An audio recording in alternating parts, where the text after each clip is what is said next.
O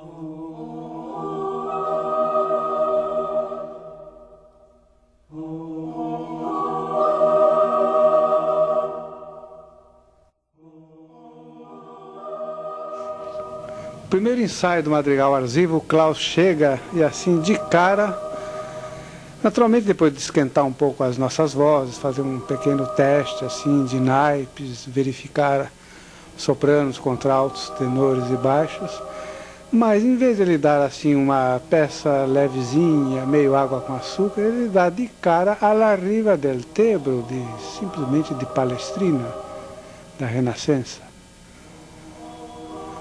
Hoje em dia que eu compreendo, aliás, logo depois a gente percebeu que era o certo. Ele deu de cara uma peça, assim, exatamente típica do repertório que a gente ia ter que enfrentar dali para frente. Porque as outras seriam mais ou menos daquele nível.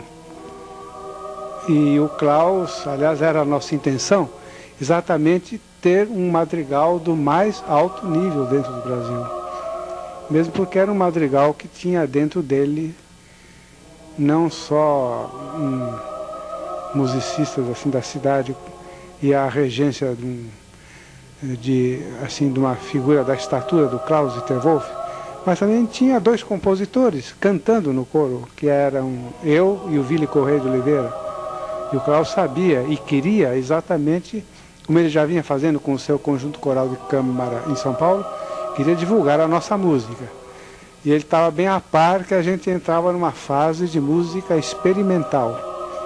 Nós iríamos experimentar formas novas, uma música absolutamente nova que a gente queria criar, a base assim, muito da exploração da musicalidade dos fonemas da poesia concreta. Um tipo de música que, aliás, não se fazia nem só no Brasil, como no resto do mundo. Um tipo de música absolutamente original naquela época, nesse sentido de que ela não tratava somente com esses parâmetros mais comuns da música, como é a melodia e o ritmo. Entrava ali também problemas de ruídos, de sons microtonais. E por força desse tipo de repertório, aliás, o madrigal Ars Viva se tornou um madrigal histórico. Hoje em dia não há um trabalho sobre a música contemporânea brasileira em livros e revistas, inclusive no exterior, e mesmo em dicionários, em enciclopédias de música, que quando falam dessa geração nossa de compositores, fatalmente tem que falar no madrigal Ars Viva. Então o Ars Viva se tornou um madrigal histórico, porque foi o primeiro madrigal no Brasil a abordar a música contemporânea experimental. Naquela altura, aliás, haviam poucos corais no Brasil. O primeiro madrigal criado no Brasil, um dos primeiros, talvez o primeiro, eu não sou musicólogo, não me preocupo muito com isso, não posso garantir, mas pelo menos um dos primeiros foi exatamente o madrigal Ars Nova de São Paulo, que era o Diogo Pacheco que dirigia. Mas ele se limitou à música da Renascença e Idade Média. Posteriormente, o madrigal renascentista de Belo Horizonte, com Isaac Karabchevsky, que também se projetou muito com a música da Renascença. O nome dele era mesmo madrigal renascentista. Já o nosso madrigal Ars Viva se destacou pelo repertório de vanguarda que ele fazia, paralelamente ao repertório de Renascença e Idade Média. Havia também nessa altura a cantoria Ars Sacra em São Paulo, que era regida pelo Davi Machado. Eram muito poucos corais naquela altura no Brasil. Havia um madrigal também na Universidade da Bahia. E não me lembro agora quais outros mais, mas posso garantir que eram muito poucos. Hoje em dia o cenário é completamente diferente. Há corais em grande quantidade, corais de empresa, inclusive, corais de faculdades, de universidades.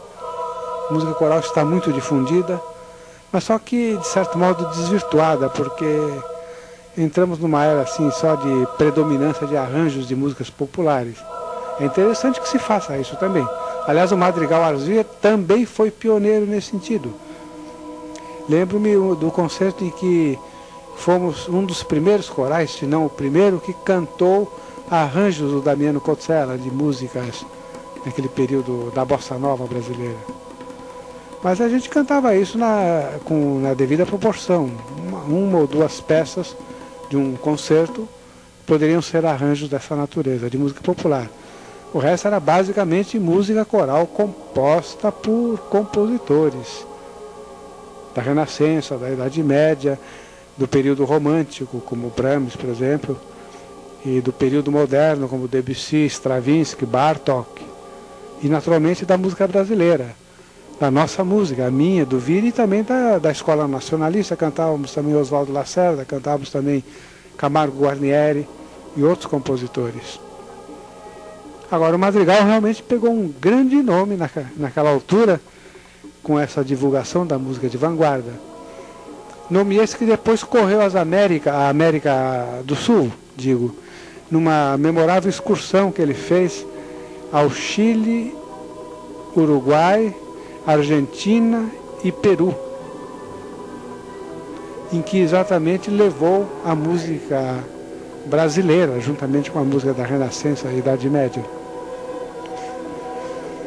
Posteriormente, o Madrigal gravou um disco com o Klaus-Dieter Wolff, um disco que também ficou um documento, um disco histórico, que teve uma altíssima promoção em São Paulo, sobretudo do jornal O Estado de São Paulo, que fez reportagens de página inteira sobre esse disco. Esse disco está esgotado no momento e se tornou um verdadeiro documento da época.